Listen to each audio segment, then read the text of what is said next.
Bien, en este ejercicio prácticamente nosotros ya tenemos como conocido los valores de inercia de la figura dada, ¿verdad? No hace falta que nosotros determinemos los valores de inercia en X, en Y, ni el producto de inercia, pero sí nos dice que tenemos que determinar la orientación de los ejes principales, tanto del producto de inercia, o sea, momento de inercia mínimo y máximo, y a la vez determinar los productos de inercia, o sea, las inercias y el producto de inercia con respecto a un eje cuyo ángulo de rotación es igual a 30 grados.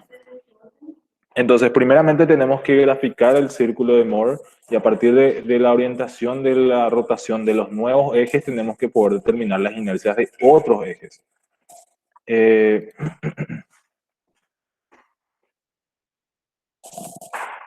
¿Cómo sabes si cuándo debemos girar el ángulo θ con respecto al eje centroidal o con respecto al eje X? Bien, en este caso, por ejemplo, el gráfico a mí me dice que yo tengo que girar a partir del eje X un ángulo de 30 grados. O sea que yo tengo que buscar en el círculo de Moore la gráfica del eje X y a partir de ese eje poder girar. Si bien yo puedo conocer el valor del momento, o sea, los ejes principales, siempre yo tengo que tener una referencia en mi gráfico real para saber cuánto girar o cómo girar en mi círculo de Moore. Entonces la relación siempre es directa entre lo que yo tengo en la vida real y lo que yo tengo en mi círculo de Moore. Entonces tengo que tener yo identificado mis ejes y sobre mis ejes, a partir de cada eje identificado, poder girar el ángulo que yo necesito. Entonces, generalmente la fórmula que nosotros manejamos, tangente de 2θ, que era igual a menos 2 ten x y sobre inercia en x menos inercia en y, nos da la rotación del eje X al eje principal. O sea, a los ejes principales. Pero este eje principal puede ser el de máxima inercia o el de mínima inercia, porque depende de cómo esté ubicado nuestro eje X. Pero es siempre el valor que nosotros obtenemos, es a partir del eje X la dirección de rotación que nosotros tenemos que dar. Entonces, si yo quiero rotar desde el eje principal al eje X, tengo que tomar el ángulo en sentido contrario. Entonces, en este caso no hay tanto problema porque ya conocemos los valores de inercia. Entonces, lo ideal es siempre identificar los puntos que nosotros vamos a adoptar. Es decir, el punto P1 y el punto P2. Como recalco, siempre se colocan dos coordenadas para esos puntos, donde el punto P1 tiene el producto de inercia, perdón, la inercia en el eje X por 10 a la sexta, y el producto de inercia con el signo que tenga, ¿verdad? Que en este caso es un valor de negativo 1,02 por 10 a la quinta. Y el valor de la inercia en I, que es menor en este caso, 6,55 por 10 a la quinta. O sea, es menor que la inercia en el eje X. Y esto va a ser cambiado de signo 1,02 por 10 a la quinta. Entonces, siempre nosotros tomamos para cada punto, el P1 va a tener la inercia en X y el producto de inercia con su signo, y el punto P2 va a tener la inercia en Y y el producto de inercia cambiado de signo. Entonces, en este caso, para el punto P2 tenemos que tiene coordenadas negativas. Voy a graficar mi círculo.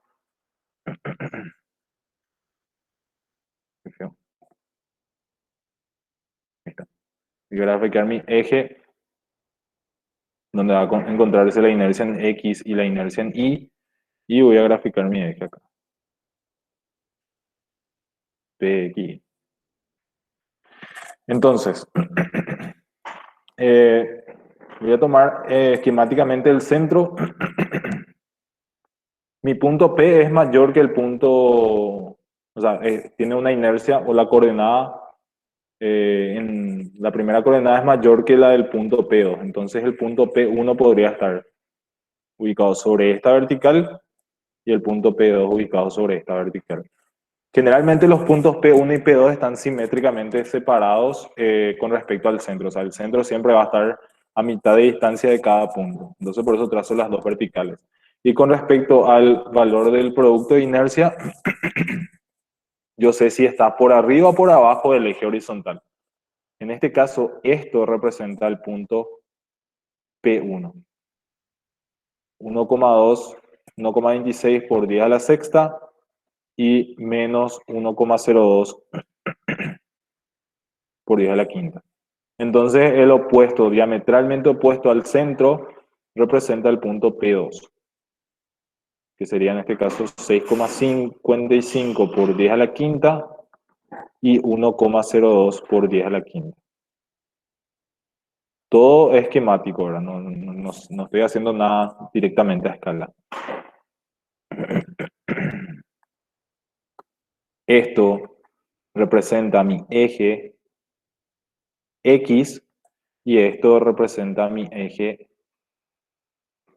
Y.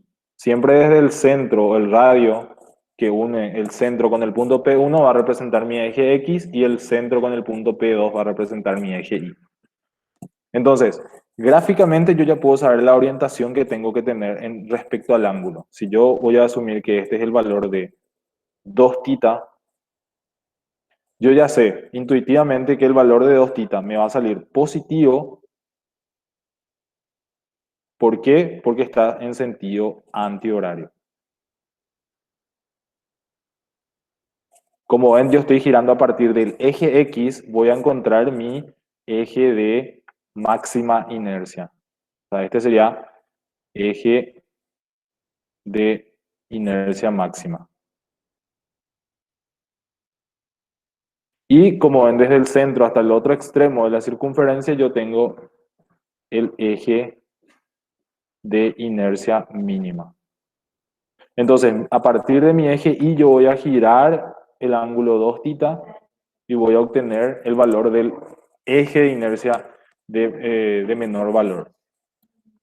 Entonces, como ven, a partir en mi gráfico yo puedo hacer la misma orientación. Es decir, si yo conozco ya mi eje X, que es este, en la vida real yo tengo que girar en sentido horario, perdón, antihorario, un ángulo correspondiente a ese valor de θ que yo voy a calcular de mi círculo de Mohr, que es distinto al ángulo que me está dando el ejercicio.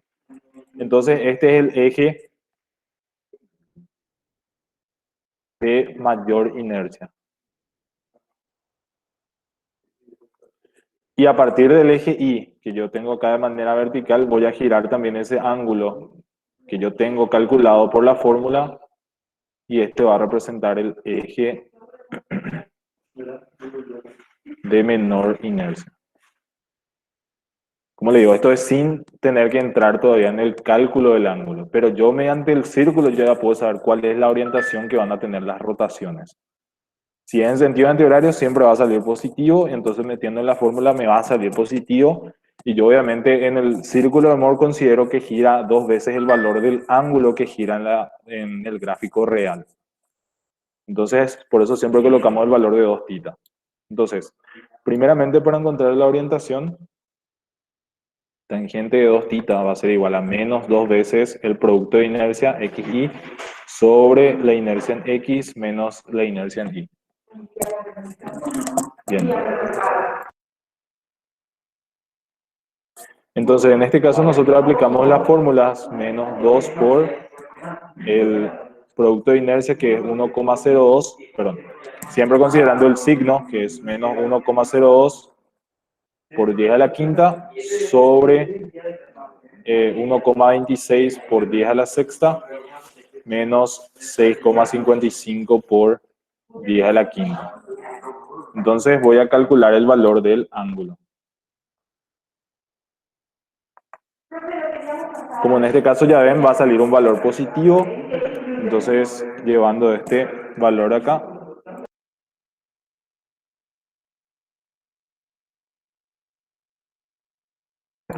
va a ser menos 2 por menos 1,02 por 10 a la quinta sobre 1,26 por 10 a la sexta menos 6,55 por 10 a la quinta.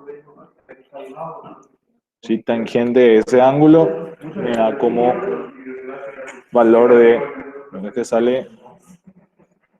0,3372 y el valor de 2 tita va a ser igual a 18,63. Voy a revisar si metí bien en mi fórmula. Menos 2 por menos 1,02 por 10 a la quinta sobre 1,26 por 10 a la sexta menos 6,55 por 10 a la quinta. 18. O sea que el valor del ángulo tita es igual a, en este caso, 9,24. 25 grados. Entonces, mi gráfico real, como ven, el ángulo que yo tengo para mi eje de mayor inercia y mi eje de menor inercia son mucho menores al ángulo de 30 grados. Entonces, lo que vamos a hacer es que realmente el valor de la orientación, estos valores de rotación van a ser así. Pero, va a ser mucho más pequeño. Esto sería entonces así. Tendría este eje, que sería el eje de mayor inercia, y este sería el eje de menor inercia.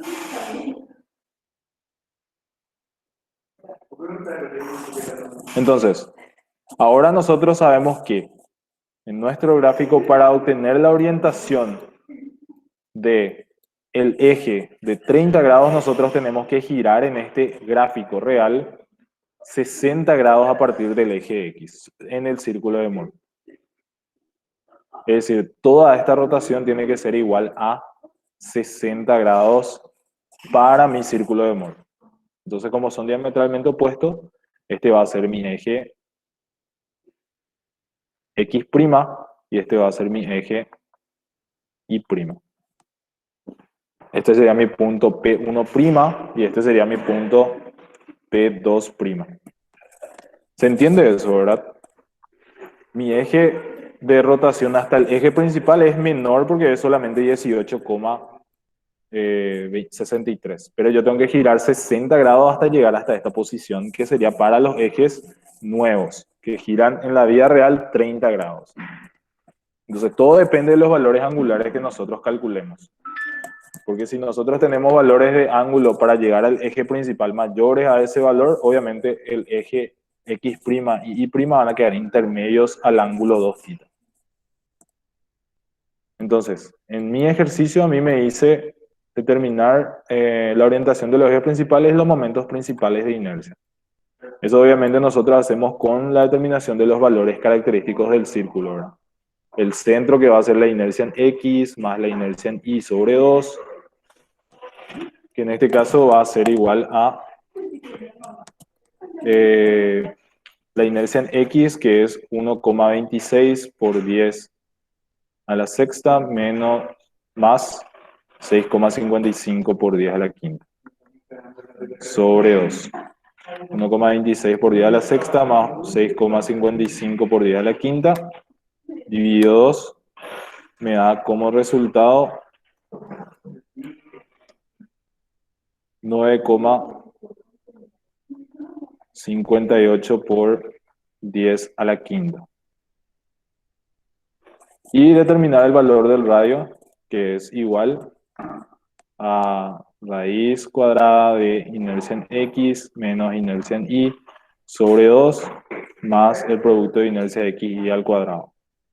Entonces voy a meter esto en el formulario. Raíz de inercia en X, 1,26 por 10 a la sexta menos 6,55 por 10 a la quinta sobre 2 al cuadrado más 1,02 por 10 a la quinta. Todo esto elevado al cuadrado.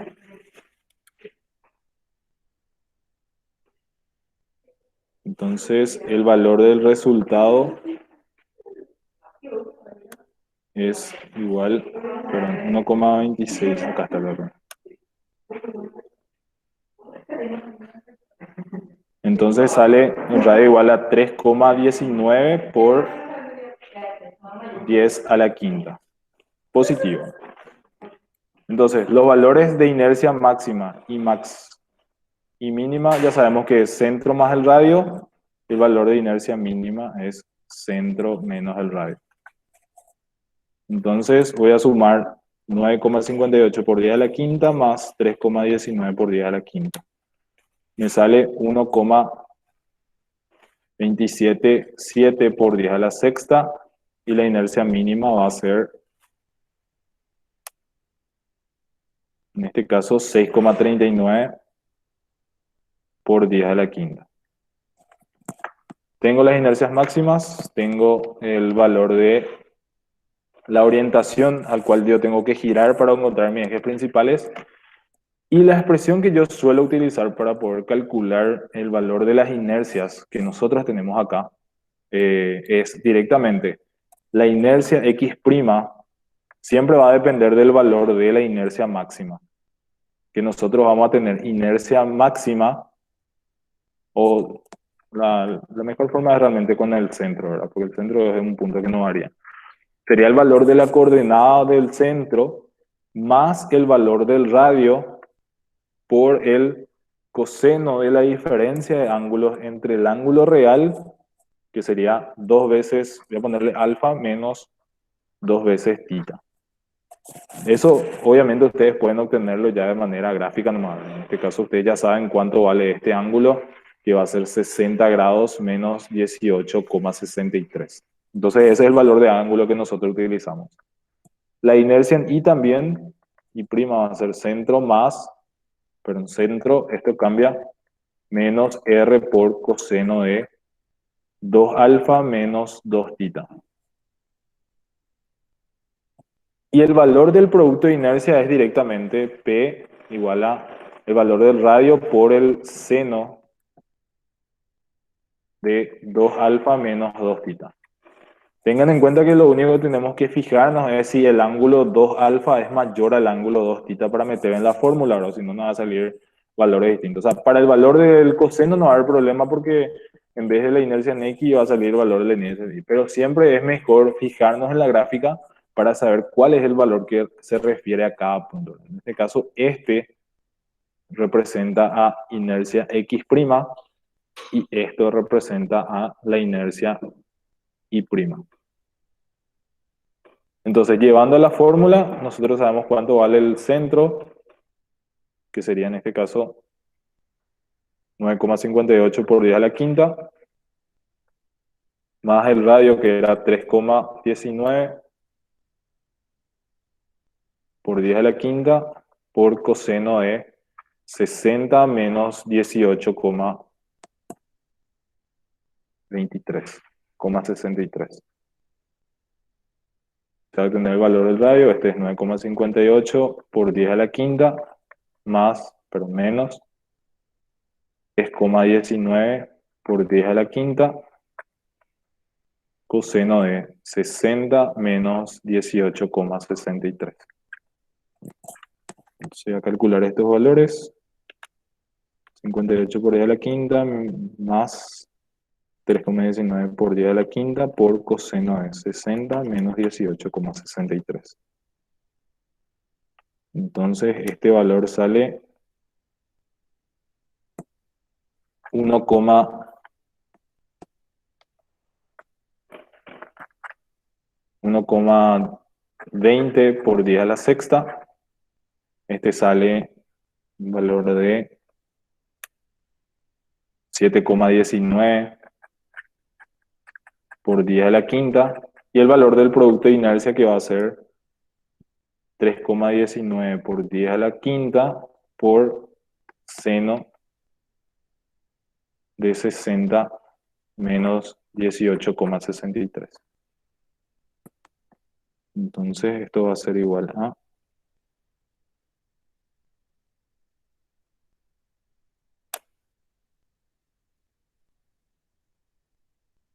2,10 por 10 a la quinta. Bien, lo que sí tiene que tener en cuenta para sacar los resultados reales de inercia en X, inercia en Y, el producto de inercia X' y' es que El punto P1 es aquel que siempre va a tener el signo real del producto de inercia. Es decir, en términos de valores, esto sería inercia X' y el producto de inercia PX' y prima. Y el punto P2' es el que tiene como coordenadas inercia en Y' y menos el producto de inercia PX' y prima.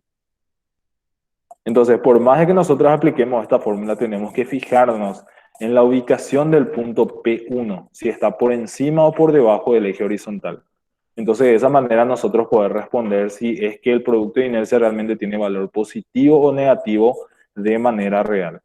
Entonces, en este caso, los resultados finales sí corresponden a inercia X', que va a ser 1,26 por 10 a la sexta, inercia Y', que va a ser 7,19 por 10 a la sexta, por 10 a la quinta, y el producto de inercia X' y prima, que va a ser 2,10 por 10 a la quinta. Positivo en este caso porque el punto P1 se encuentra por encima del eje horizontal. Entonces solamente hay que fijarnos en el punto P1 para saber exactamente los valores del signo. Esto es para el eje X' y prima, que obviamente rotan 30 grados con respecto al eje X. Entonces, siempre fijándonos a partir de nuestro eje X, nosotros hacemos todas las conversiones que nosotros tenemos, ya sea girando en sentido horario, girando en sentido antihorario, podemos saber exactamente dónde va a quedar. Pero no hay una fórmula específica que utilizar y decir, bueno, esto siempre se va a cumplir. Estas fórmulas que están acá pueden usar, pero como le digo, siempre depende del valor del ángulo que nosotros tengamos acá. Como acá yo sé que el ángulo formado entre el eje X y el eje X' es mayor al ángulo formado entre el eje X y el eje principal. Entonces aplico esta fórmula. Pero si es al revés, entonces tengo que hacer la diferencia de 2 veces θ menos 2 veces el ángulo alfa. ¿Consultas?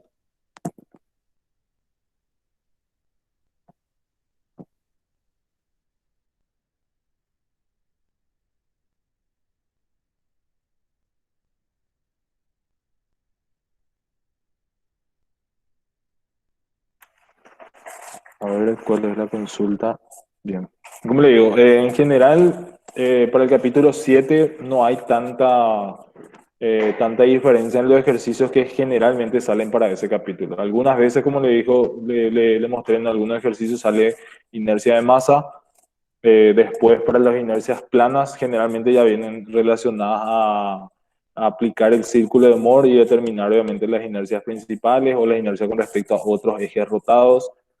Y nada más que eso, ¿verdad? No, de todos los ejercicios que pude encontrar en todos los temas de años anteriores, siempre eran la mayoría círculos de Moore, ¿verdad? Tanto para los finales siempre sale a aplicar círculo de Moore y nada más, ¿verdad? Entonces la idea es que ustedes aprendan bien esto, es bastante sencillo, la resolución generalmente es gráfica, las fórmulas son netamente para aplicar y poder resolver nada más, ¿verdad? Pero nada más que eso, ¿verdad?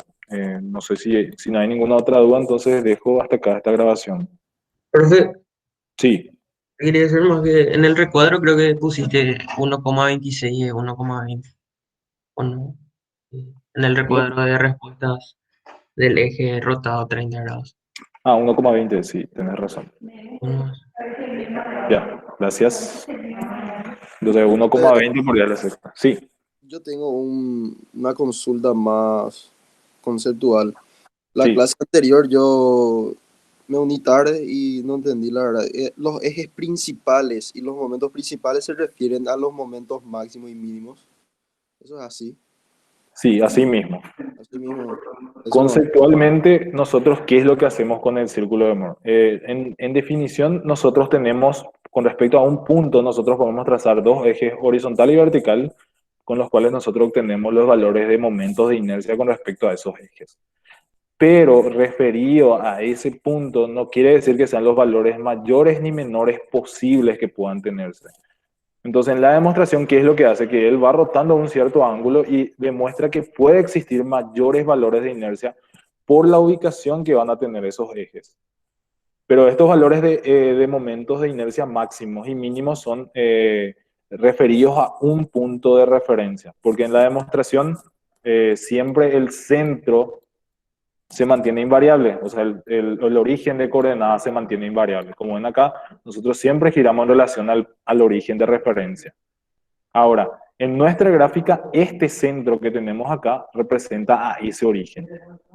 Entonces, con respecto a ese origen, nosotros podemos encontrar inercias mayores y los ejes que contienen, a los cuales se refieren esas inercias mayores, se definen como ejes principales.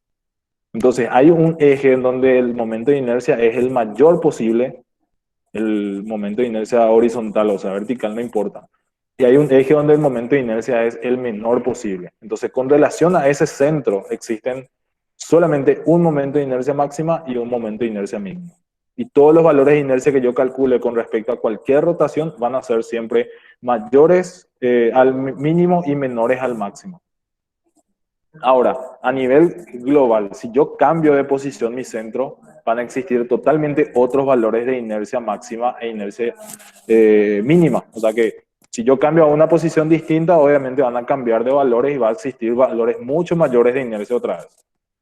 Entonces, todo depende de dónde nosotros consideremos, pero en definición, las inercias máximas y mínimas son los valores mayores y menores respecto a un punto de referencia, y los ejes que contienen a esas inercias son los ejes principales.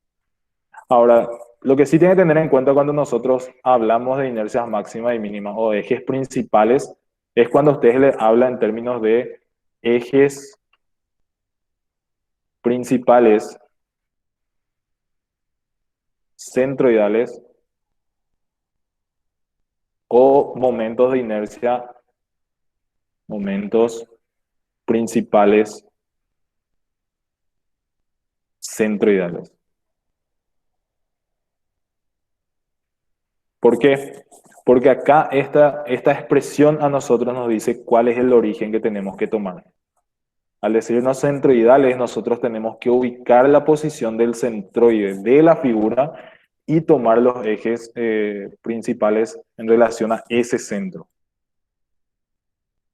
Entonces, yo puedo tener una figura, por ejemplo, de esta manera, cuya referencia sea este origen en una figura cualquiera, no importa que sea un círculo o que sea una forma diferente, yo puedo hallar los momentos de inercias principales con respecto a este origen. O sea, puedo decir que las inercias máxima y mínima se refieren a estos dos ejes para esta figura. Pero estos no son las inercias máximas y mínimas centroidales. ¿Por qué? Porque yo para ello tengo que determinar la posición del centro de gravedad, trazar el eje de referencia con respecto al centro de gravedad,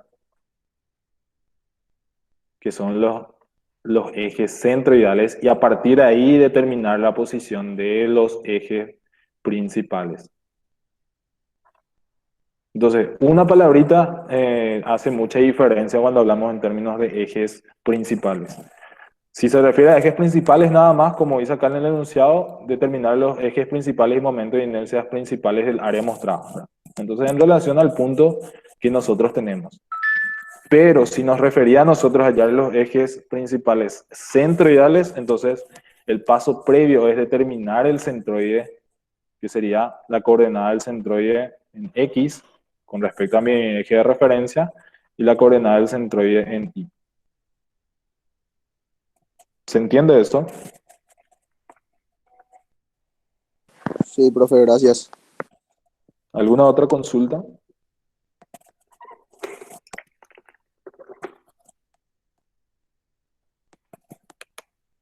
Entonces, los ejercicios de inercia de masa, como ya vieron, son directamente la aplicación o el acomodo de las fórmulas conocidas al ejercicio que nosotros tenemos. Y el concepto de el teorema de los ejes paralelos, ya sea para superficies planas o para superficies volumétricas, serían inercias de masa, ¿verdad? Tenemos el teorema Steiner, que es para considerar el desplazamiento que hay del eje centroidal hasta un eje que está fuera del centroide. Pero siempre tienen que tener el valor de las inercias centroidales primero para poder aplicar el teorema de Steiner.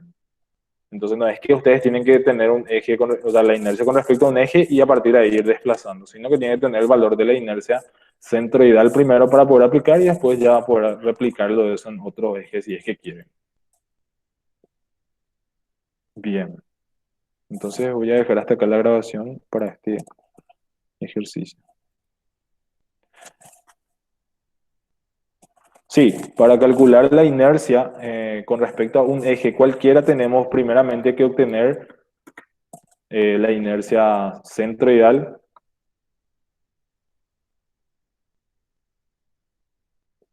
y después determinar con esto el valor de la inercia con respecto a cualquier eje.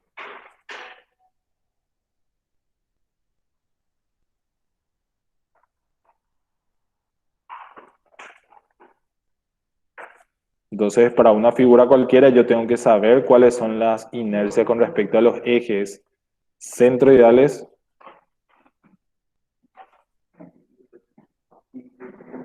y después con eso yo puedo saber la inercia con respecto a cualquier eje. Cualquier eje que a mí me marque. Entonces, primeramente, cuando tenemos figuras compuestas, ustedes siempre tienen que determinar primero, a partir de las fórmulas, las inercias centroidales y con respecto a cada centroide de cada figura mostrada, ustedes ir determinando el valor de las inercias con respecto a los ejes. Entonces, yo puedo, por ejemplo, dividir esta misma figura en diferentes partes, tener diferentes centroides, entonces yo tengo que poder determinar las inercias para cada figura independiente con respecto a su centroide. Y a partir de esa posición de su centroide, determinar las inercias con respecto a los ejes reales por el teorema de los ejes paralelos, que sería en este caso esta. Aplicar todas estas distancias y por eso es que es importante que ustedes puedan ubicar siempre respecto a su referencia real la posición de los centroides de los elementos. Entonces yo tengo que aplicar 3 veces para cada figura que yo esté considerando el teorema de los ejes paralelos. Y si tengo más figuras, y bueno, aplico más figuras, ¿verdad? La idea es tratar de reducir la cantidad de figuras nada más para que sea mucho más rápido el cálculo.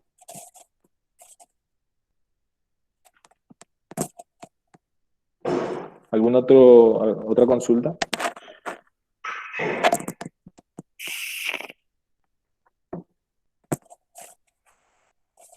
Bien, si no hay consultas, entonces dejo la grabación de este ejercicio hasta acá.